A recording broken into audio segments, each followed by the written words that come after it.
sini ada tokoh Batavia dulu, namanya Adami Karel Claessens. Dia adalah Sirakas Apostolik ketiga Batavia sejak ditunjuk pada 16 Juni 1874 hingga pengunduran dirinya diterima pada 23 Mei 1893.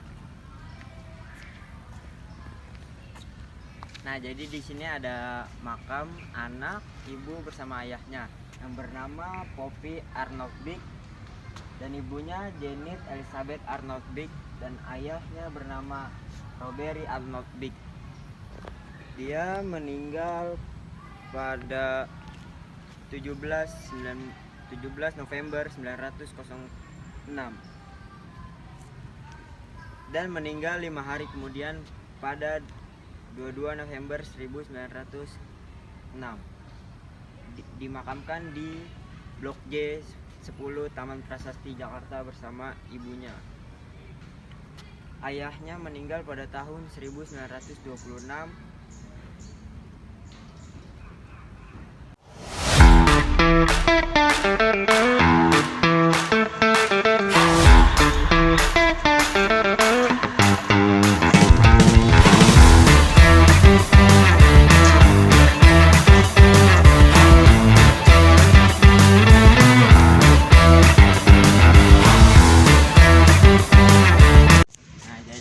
Ada kendaraan-kendaraan zaman kolonial Belanda dahulu. Nah, yang tengah ini kendaraan khusus orang-orang meninggal zaman dahulu, diangkutnya pakai kendaraan ini yang pakai kuda.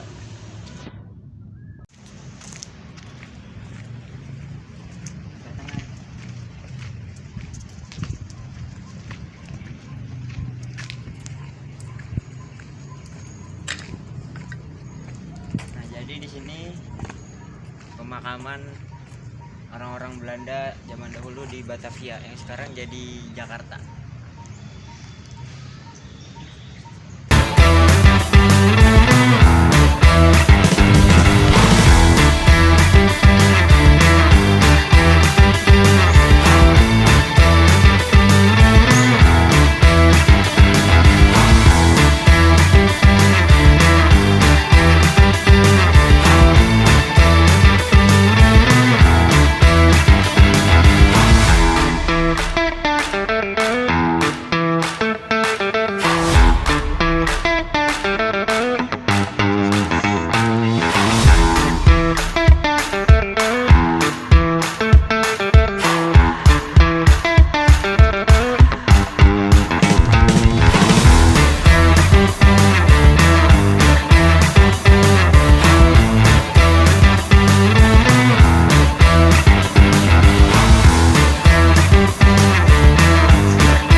Jadi di sini ada makam Olivia Marina Raffles.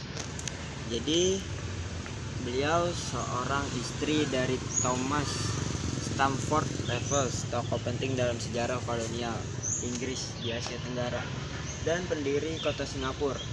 Meninggal di Buitenzorg atau Bogor pada 26 November 1814 saat Raffles menjabat sebagai letnan gubernur di Jawa.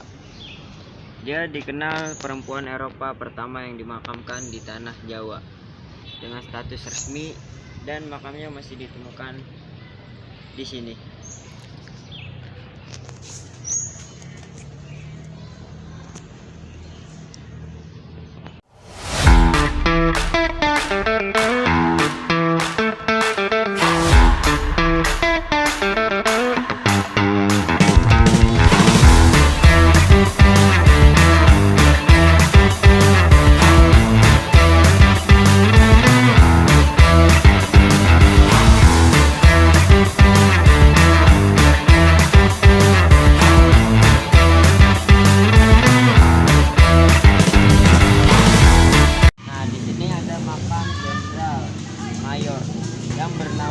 Johann Hermann Rudolf Gotthard. Ia memimpin ekspedisi militer pertama Belanda ke Kesultanan Aceh pada Maret 1873. Ekspedisi ini adalah awal dari Perang Aceh yang sangat panjang Ia tewas dalam pertempuran di Aceh pada tanggal 14 April 1873 saat pasukan Belanda mencoba merebut keraton atau istana Kesultanan Aceh. Sejarah di Indonesia. Kokhler adalah simbol awal kolonialisme Belanda yang agresif terhadap Aceh, salah satu wilayah yang paling lama dan sulit ditaklukkan Belanda. Kematian Kokhler jadi pukulan bagi Belanda yang memicu ekspedisi militer yang lebih besar di kemudian hari. Perang Aceh sendiri menjadi salah satu perang terpanjang dan paling berdarah dalam sejarah kolonial Belanda di Indonesia. Oke.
Di Taman Prasasti, Museum Taman Prasasti ini pemakaman ini ternyata warga-warga sipil Belanda zaman kolonial Belanda dahulu.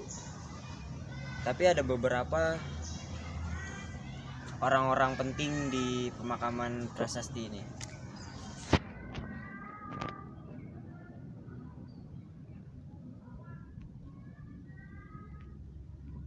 Ya. Museum ini memiliki koleksi prasasti dari berbagai zaman.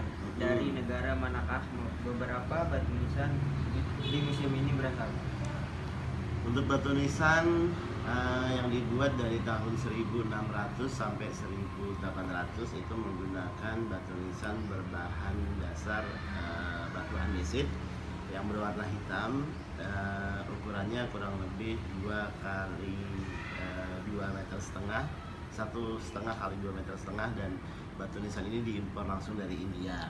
Tapi itu jenazahnya jadi dimakamkan di sini, tapi di bawah gereja yang sekarang jadi museum wayang. Nah, yang asli dimakamkan di sini itu menggunakan batu nisan terbuat dari marmer yang kita sebut sebagai marmer Carrara yang diimpor langsung dari Italia. Kalau koleksi apa saja yang ada di Taman Prasasti ini?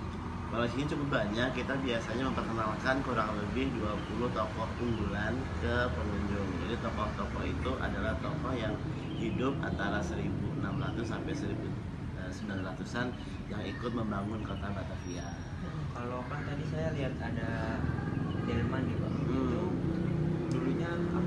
Delman yang tengah, kita punya 3 delman. Yang kiri dan kanan itu delman baru pemerintahan Pak Jokowi, dibuat sekitar tahun 2012. Sedangkan yang tengah itu adalah delman untuk pengangkut jenazah yang namanya kereta jenazah. Kereta jenazah ini digunakan untuk membawa jenazah dari rumah duka menuju ke area pemakaman. Kuda sih penarik kereta jenazah itu biasanya jumlahnya berdasarkan tingkatan sosial. Semakin tinggi jabatannya, kudanya akan semakin banyak.